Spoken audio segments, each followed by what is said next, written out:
Magandang araw mga kapatid. Ngayon po ay linggo na naman ang pagsamba at inaasahan ko kayo ay handang-handa upang magpuri, magpasalamat, sumamba sa Diyos at pakinig ng kanyang ah, mga salita. Ipunin po natin ang ating buong pamilya at nang sa ganon ay lahat tayo ay makinabang sa umagang ito ng ating pagsamba.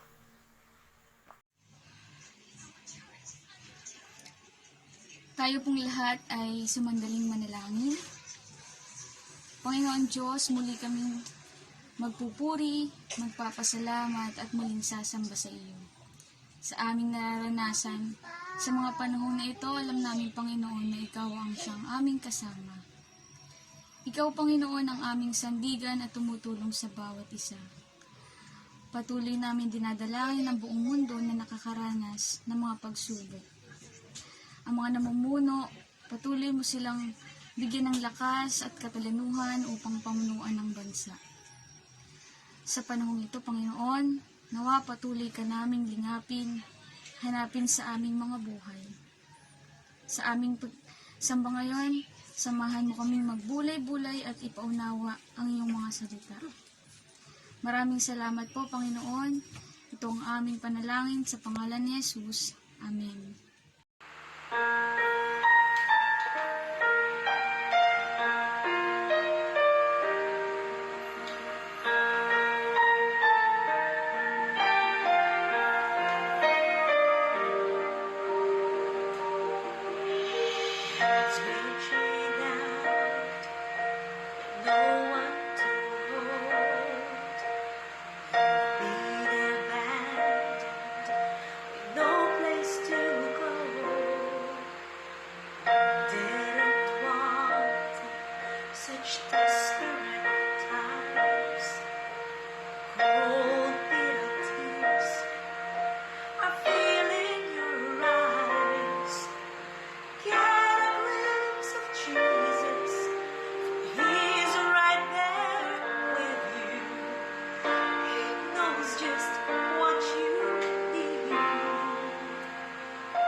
Basahin po muna natin ang mga talata sa banal na kasulatan na siyang pagbabatayan ng ating mensahe ngayong umagang ito.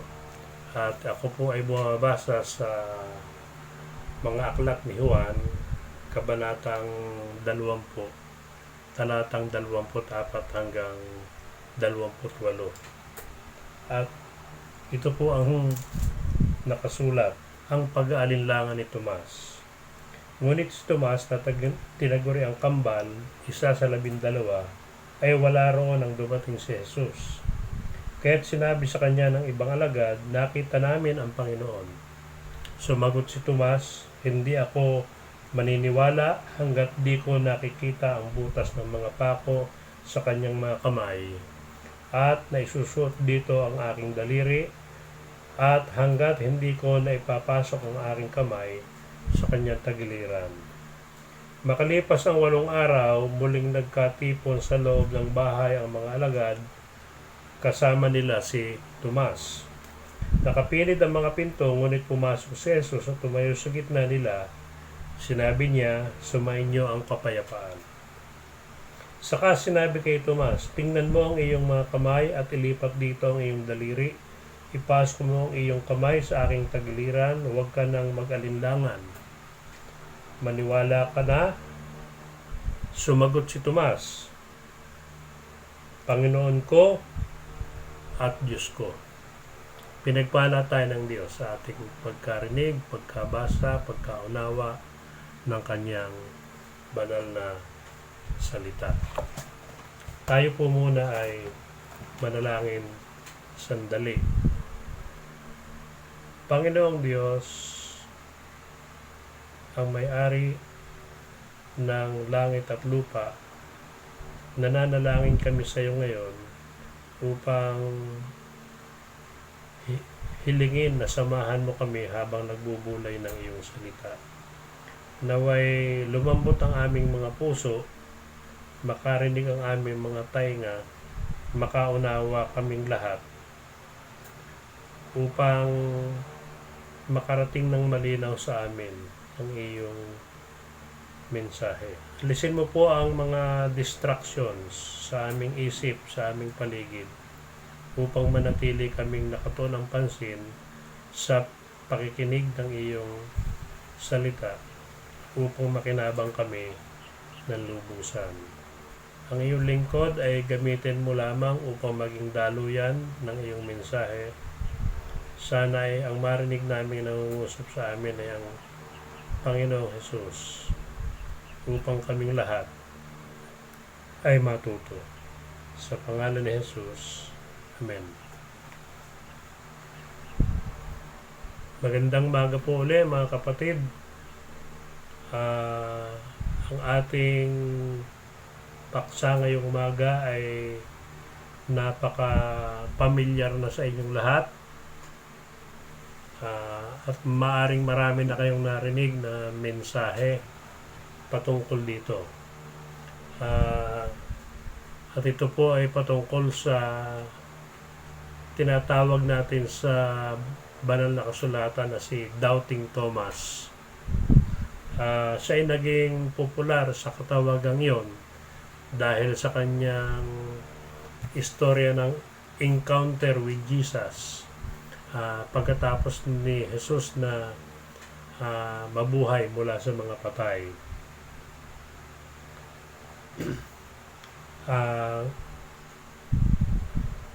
Ngayong umaga, bigyan ko kayo ng isa pang approach sa teksto na ito. First of all, hindi maiiwasan na balikan natin ang istorya dun sa pagkabuhay ni Jesus. Sabi dun sa Marcos, may mga kababaihan na maaga pa ay nagpunta sa libingan ni Jesus 2 araw pagkatapos ng kanyang kamatayan, para linisin o i-anoint yung katawan ni Jesus. At sila ay punong-puno ng kalungkutan. Sa kanilang pagkabigla, nang dumating sila dun sa libingan, nakita nila wala nang takip yung libingan, no? Ah, yung malaking bato na nakatakip sa pinto ng libingan ay nagalaw na. And ang katawan ni Jesus ay wala na doon. Sa halip, isang lalaki ang nakatayo sa kanilang harapan. Siya ay nakaputi. Nakaupo pala doon sa libingan, doon sa nicho. And sinabi sa mga babae na kung hinahanap niyo si Jesus ng Nazaret na napako, siya ay wala rito. Siya ay nabuhay mula sa mga patay. Lumakad na kayo at sabihin sa kanyang mga disipulo na magkikita sila sa Galilea. At yung mga babae ay umalis at ayon kay Mark ay takot na takos at namamangha. At niwala silang kinausap na sino man sapagkat sila ay natatakot nga. Alam nyo, noong unang panahon, considering yung kultura at saka yung kaugalian ng mga tao, kasama na yung political culture, ay walang mapapagkatiwalaan ang mga babaeng ito eh. Kaya ang ginawa nila, nagpunta sila sa mga disipulo at ikinuwento nila ang kanilang naging karanasan. At maaring ang istorya nila ay hindi masyadong pinaniniwalaan dahil nga second class citizen ng mga babae nung panahon yun eh. Kaya ang sasabihin nila ay hindi masyadong mahalaga sa mga kalalakihan. At magpahanggang ngayon, marami pa ring lugar sa mundo yung may ganong attitude sa mga kababaihan. Imagine, dyan sa Saudi Arabia, parang last year lang binigyan ng kalayaan ang mga kababaihan na mag-drive ng sasakyan. Ibig sabihin ay hanggang ngayon ay hindi pa rin ganap na malaya ang mga kababaihan sa dominasyon, sa discrimination ng mga lalaki, na isa dapat maging tampok dun sa mensahe ng pagkabuhay, sapagkat itong mga babae na hindi pinapahalagahan ng panahon yon ay siyang unang nakatuklas na si Jesus ay nabuhay. No? Ito ay isang kasiyasiyang pangyayari at dapat magmulat sa ating mga mata na napakahalaga ng papel ng mga kababaihan sa ating daigdig at sa atin bilang mga Kristiyano. At ipagpatuloy natin, no? Ang sabi ni Juan, ang mga base dun sa ating mga talatang binasa, ang mga disipulo ay nagkakatipon at nakasara ang mga pinto, no? At sila ay natatakot sa mga autoridad dahil sa panganib sa kanilang buhay, na dahil identified sila na tagasunod ni Jesus. At saka maraming trump up charges na pwedeng mangyari sa kanila. Maliban sa sila'y kasama ni Jesus, sabi ni Matthew, mga karagdagang mga habla ang pwede nilang abutin dahil pinagbibintangan silang ninakaw ang katawan ni Jesus. At namamalita sila ng mga fake news.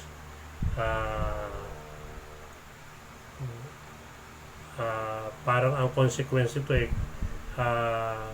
kung nawala si Jesus dun sa libingan, pwede na lang palabasin na nabuhay si Jesus, na sa tingin ng mga otoridad ay fake news dahil ayaw nilang mangyari yon. Katunayan ay kanilang binride pa nga yung mga bantay. At yung mga posibleng kaparusahan ng trump up charges ay kamatayan. So, you can just imagine kung gaano kanerbiyos ang inaabot ng mga alagad ni Jesus. Parang kagaya rin ngayon, ang ating mga pinto ay nakasara o limitado lamang ang ating galaw sa loob ng ating mga bahay dahil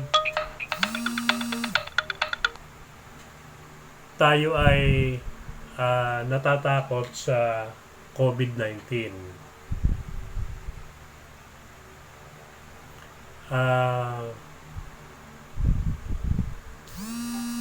Bagamat hindi alam ng mga o hindi nare-realize ng maraming tao na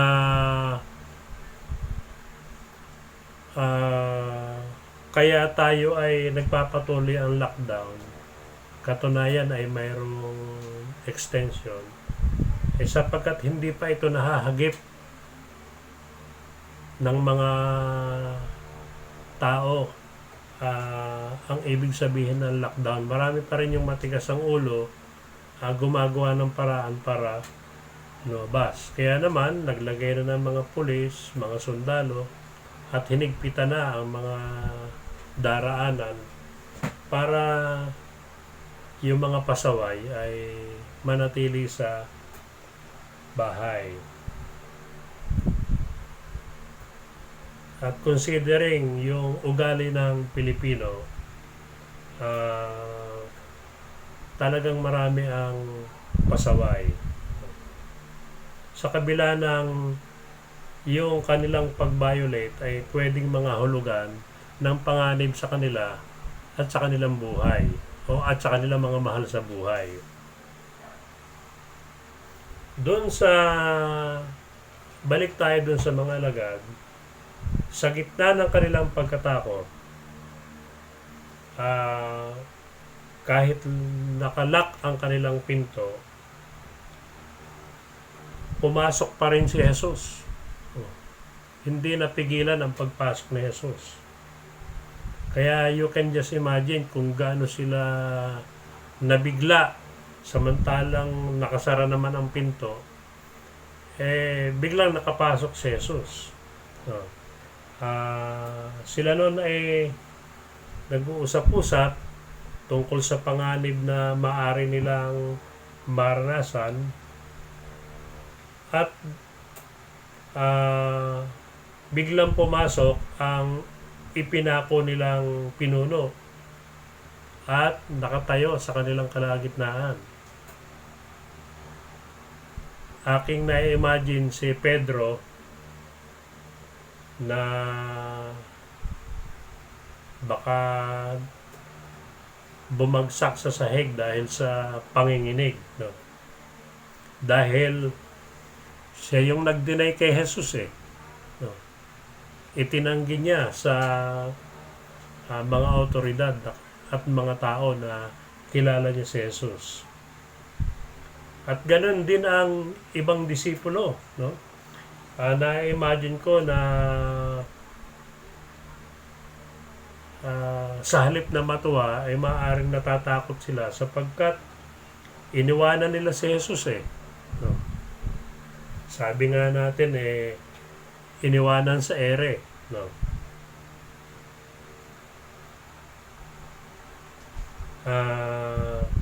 Sila ay natakot ng lubusan sa pagdating sa kanilang kalagitnaan ni Jesus. Pero alam niyo ba na kung sa panahong ito, no, gaano natin kagusto na si Jesus ay lumitaw sa ating kalagitnaan para siguraduhin sa atin na wala tayong dapat ipag-alala sa pandemic because He is in control. Na okay lang ang lahat. Or, on the second thought, pwede naman nating isipin na baka pag dumating si Jesus ngayon ay sasabihin niya sa atin kayo kasi ginagalit niyo ako, matigas ang ulo ninyo, ipinagpapalit niyo ako sa kung ano-ano sa mundong ito, samantalang ako naman ang pinagmumula ng lahat ng kailangan niyo. Pero anong ginagawa ninyo? Tapos ngayon papray-pray pa kayo, kuno. Pero hindi yon ang narinig ng mga disipulo, hindi rin yon ang maririnig natin sakaling dumating sa kalagitnaan natin si Jesus. Doon sa enkwentro nila ng mga disipulo ay ano ang kanyang sinabi? Kapayapaan ang sumainyo. Calm down. Huwag kayong matakot. No. At kung pwede nating dagdagan o iparaphrase yung kanyang sinabi na hindi na iba dun sa sinasabi ng teksto, pwedeng ang sabihin niya sa atin mahal na mahal ko kayo. Kaya pinatatawad ko kayo. Maaring yan ang mga salitang marinig natin kay Jesus kapag siya ay dumating ngayon sa ating buhay. Yun ang ipinarinig niya at sinabi sa kanyang mga alagad na nagkanulo sa kanya, nang iwan sa kanya. He will do the same to us who have forsaken Him. At may dalawa kasing instances na nagpakita na si Jesus sa kanyang mga alagad. Sa ikawalong araw, dun sa una wala si Tomas. Dun sa ikalawa, nandun na, after 8 days, nandun na si Tomas. No?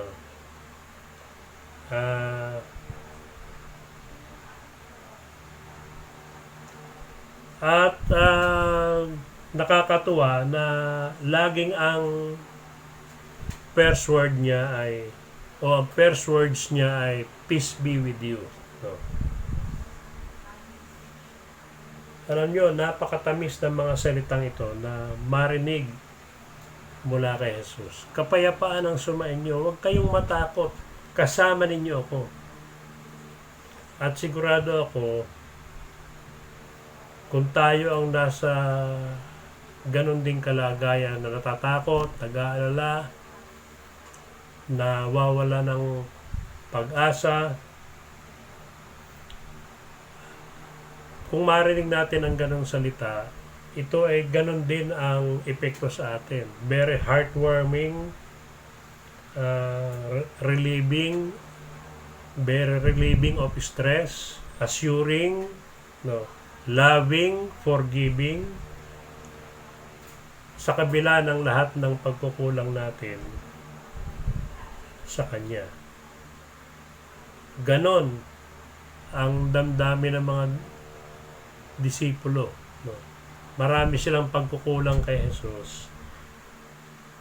Tayo rin maraming pagkukulang kay Jesus. Pero we will hear the same sweet words from our loving God.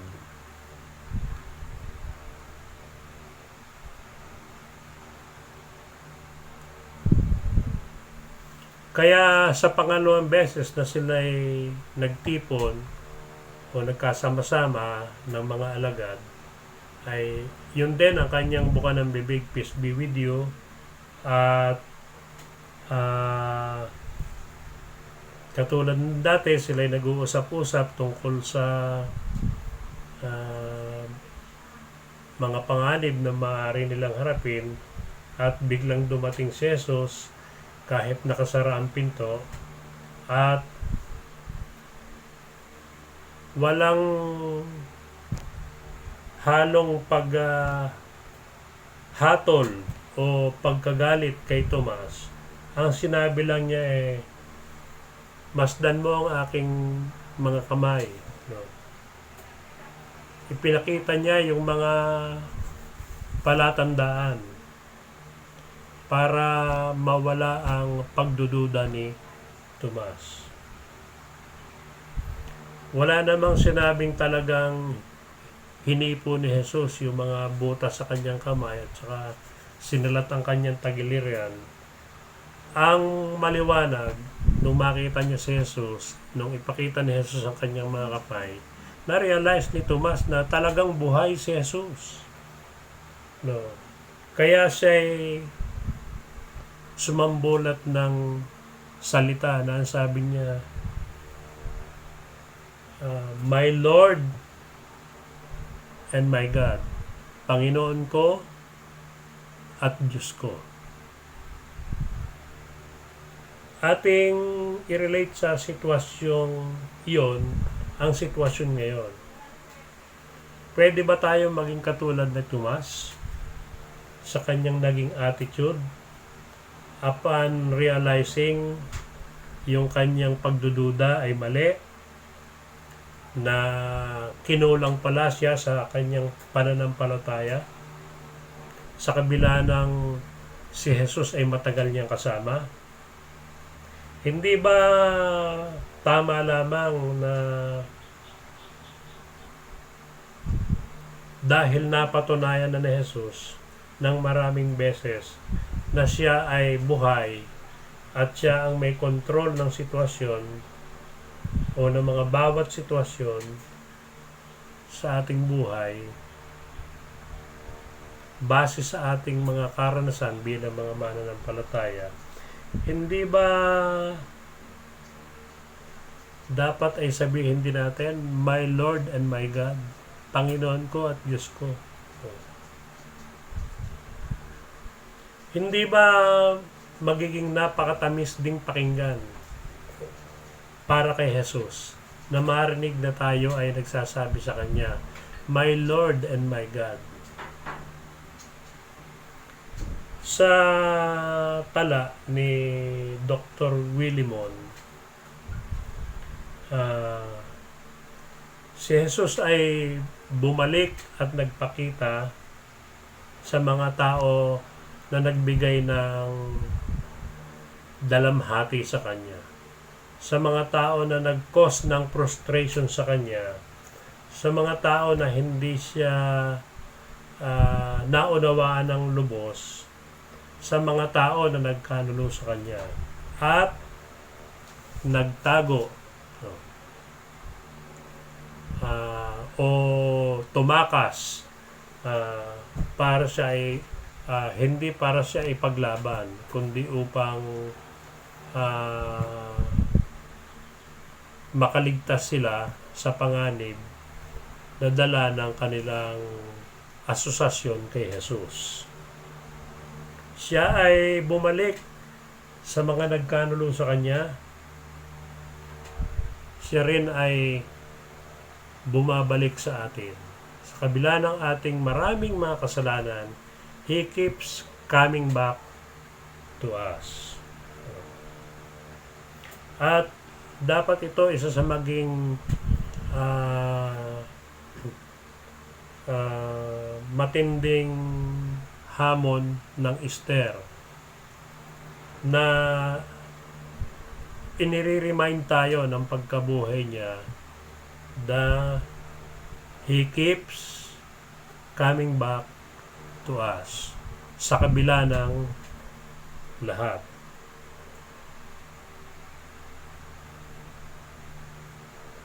Kaya yung mga alagad, no, kahit nagtatago sa nakasarang pinto, I am sure noong unang panahon pag sinabing locked doors may mga malalaking barandilya na hindi basta pwedeng mabuksan, no?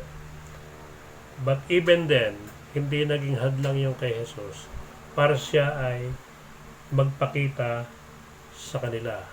At yun ay sa panahon na sila ay punong-puno ng takot, punong-puno ng pag-alala.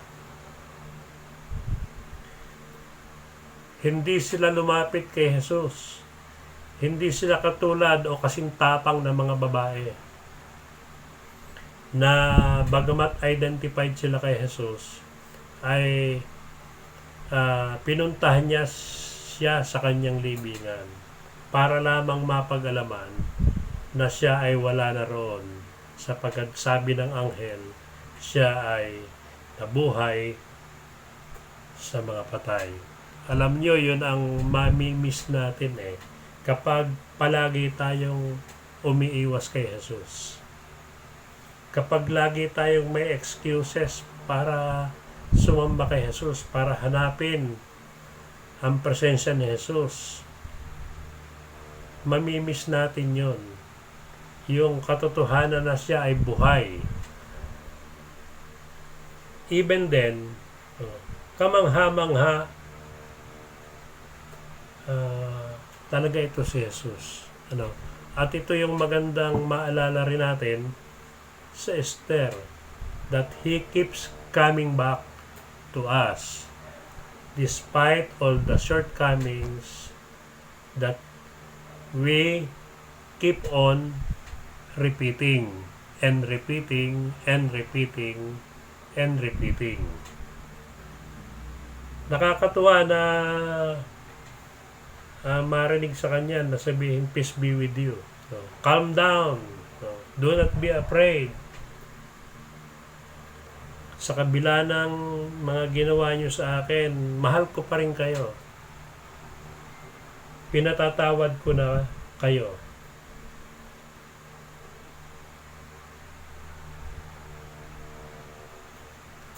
Ngayong pandemic, sapat na po ba ang ating kasalukuyang karanasan para tayo ay matakot, mag-alala, at manghina ang ating pag-asa? Sapat na ba ito upang paniwalaan natin na si Jesus ay napako sa krus para iligtas tayo sa lahat ng ating kasalanan at sa lahat ng mga bagay na maaring sumira sa atin, kasama na ang pandemic na ito. At siya ay nabuhay para patunayan sa atin na siya ay kasama natin. Hindi pa po ba sapat yun? Kailangan pa ba natin ng ibang dagok pa sa ating buhay bago tayo sumuko ng lubusan kay Jesus?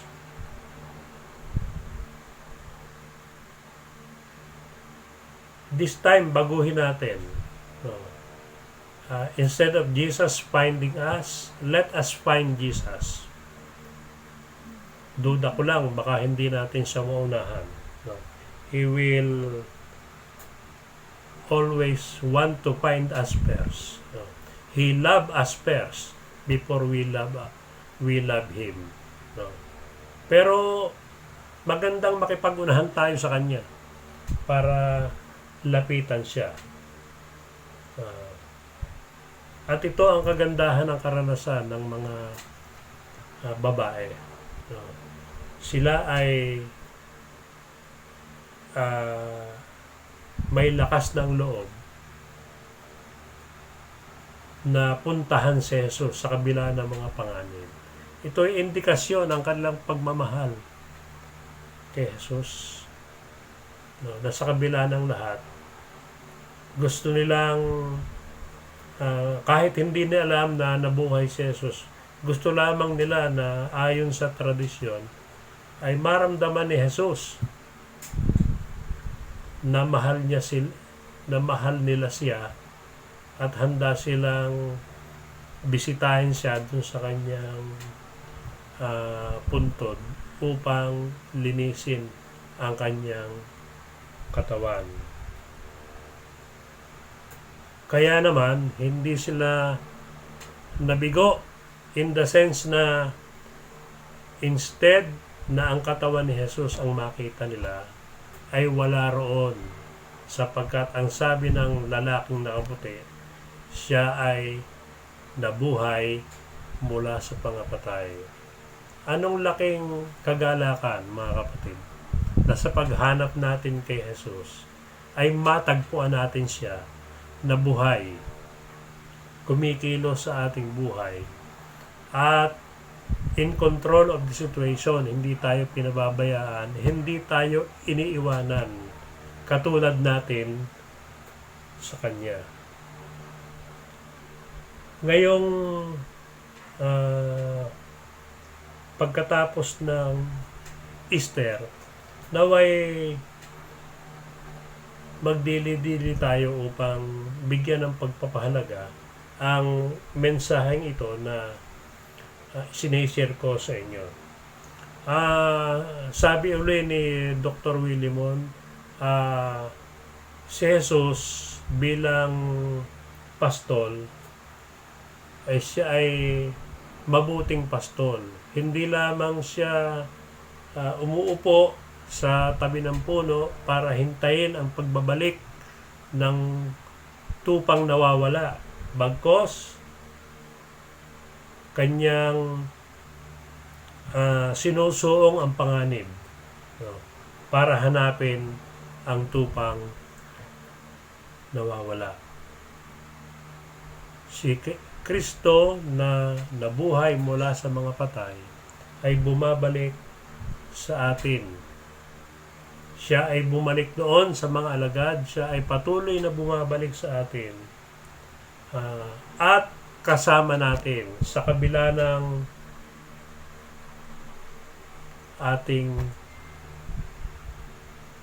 mga pagkukulang. Kung ganon, sa panahon ng pandemic na ito, hindi tayo nabubuhay na nag-iisa. Kasama natin si Jesus. At sabi ng Bible, if He is with us, who can be against us? Kung kasama natin ang Diyos, sino pa ang laban sa atin? Sino pa ang magwawagi sa atin? I doubt if this pandemic will ever succeed in separating us from God. Sa halip, ito ang magbibigay sa atin ng kamulatan upang lumapit, magtiwala, at magpasakop ng lubusan sa ating Panginoon. Sa panahong ito, siya ay darating upang tayo ay iligtas, upang buuin muli ang mga nawasak na may kinalaman sa pagdating ng COVID virus na ito. Maaring nawasak ang ekonomiya o ang livelihood ng mga tao at marami pang mga bagay. But if we have faith, He will come to us and rescue us and make us whole again. Magtiwala tayo at ipamuhay natin ng sukdulan ang pagtitiwalang yan sa ating Panginoong Diyos. Amen.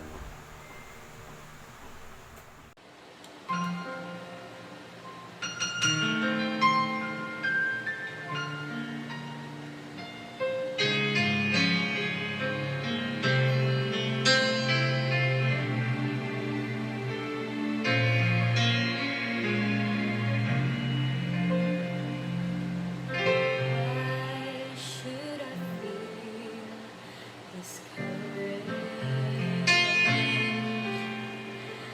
What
Tayo po ay magtapos sa pastoral prayer. Panginoong Diyos, salamat sa pagtitipon sa pamamaraan po ng ganitong format. Salamat sa pagkarinig ng iyong salita, sa partisipasyon ng bawat pamilya upang sama-sama kaming sumamba.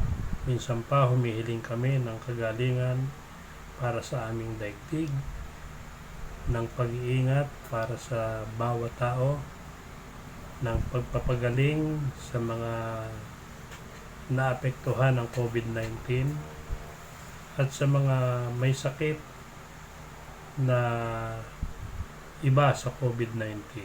Sana po ay hindi mapokus lamang ang atensyon ng mga hospital sa COVID-19 patients. Sana ay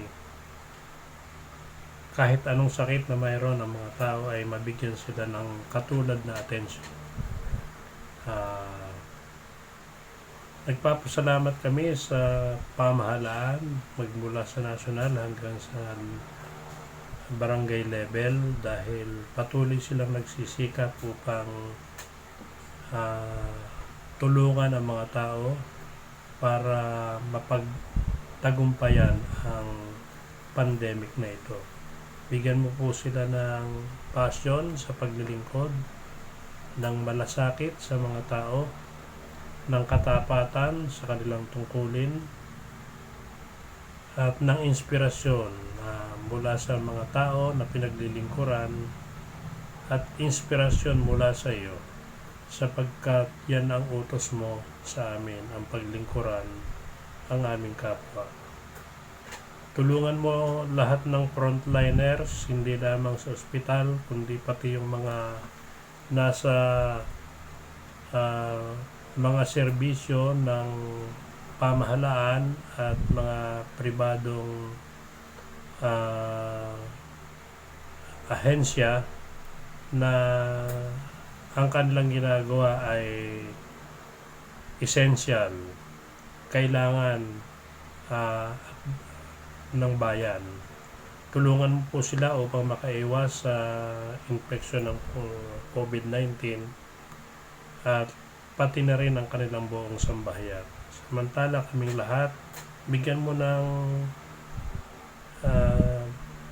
disiplina ang mamamayan. Turuan mo kaming sumunod at ipakita mo na kapag sumusunod kami ay maagap na mawawala ang pandemic na ito. At habang kami ay nagiging matigas ang ulo ay humahaba ang panahon ng lockdown. Palambutin mo ang puso naming lahat upang kami maging masunurin, O Diyos. Baguhin mo yung kultura namin ng katigasang ulo at ang ituro mo sa amin ay ang mabuting pagsunod. Dinadalangin din namin ang nasa ibang bansa naming mga kasamahan na inyong ingatan habang iniingatan mo rin yung kanilang mga pamilya rito. Dinadalangin namin ang mga sumapit sa kaarawan at mga okasyon ng buhay. Sana po ay sa gitna ng COVID-19 ay maligaya pa rin ang pagdiriwang ng mga may kaarawan sapagkat hindi ito tungkol sa paghahanda ng masarap na mga pagkain kundi tungkol ito sa panibagong buhay na ipinagkaloob mo sa kanila. Patnubayan mo po ang mga bata, ang mga kabataan, ang mga nakatatanda, ang mga naghahanap buhay o yung umaasa lamang sa bigay ng pamahalaan. Panginoon, maghimala ka sa kanila at patunayan mo na you are in control of the whole situation.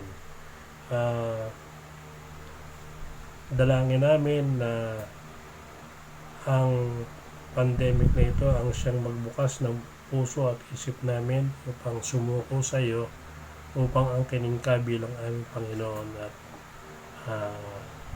tagapagligtas. At sana, Panginoong Diyos, sa pagdagdag ng mga hospital, mga equipment, ng mga PPEs na nakapokus sa COVID-19 ay sana'y ma-identify agad ang mga apektado at nang sila ay ma-isolate. At sana po ay maging sapat ang lahat ng kagamitang ito, maging ang mga health workers na natamaan ng sakit ay gumaling na agad upang makabalik sila sa kanilang tungkulin. Samantala, salamat po sa pagpapagaling mo sa iba at inyo pong bigyan ng comfort yung mga pamilya na naulila dahil sa COVID-19 na ito. Hindi lamang dito sa aming bayan, kundi pati yun sa ibang bansa. Gamitin mo ang aming mga leader upang magbigay ng tamang direksyon, kautusan sa amin na siya naming susundin. At sana, O Diyos, ang mga leader namin magkaroon ng katalinuhan na nanggagaling sa iyo upang ang bawat desisyon nila ay maging para sa kabutihan ng aming bayan. Maraming pong salamat sa aming katatapos na pagsamba. Sana ito ay maging kapakinabangan sa amin at sa bawat linggo at Miyerkules ay aming hintayin ang pagkakataon upang magsama-sama sa family devotion at sa worship. Pagalingin mo po ang karamdaman ng mga kaanib namin na nasa mga ganong sitwasyon at lagi mo silang alalahanin sa kanilang pang-araw-araw na pangangailangan. Marami po salamat. Ito ang aming panalangin, ito ang aming hinihiling at ito yung aming alam na tatanggapin sapagkat hinihiling namin ito sa dakilang pangalan ni Jesus na aming Panginoon at Tagapagligtas. Amen. At ngayon, sumayin niyong lahat ang walang hanggang pag-ibig ng Diyos sa nasa langit, ang pagliligtas ng Panginoong Jesus at ang pagkilos, paggabayan ng banal na Espiritu mula ngayon at magpakailanman. Amen.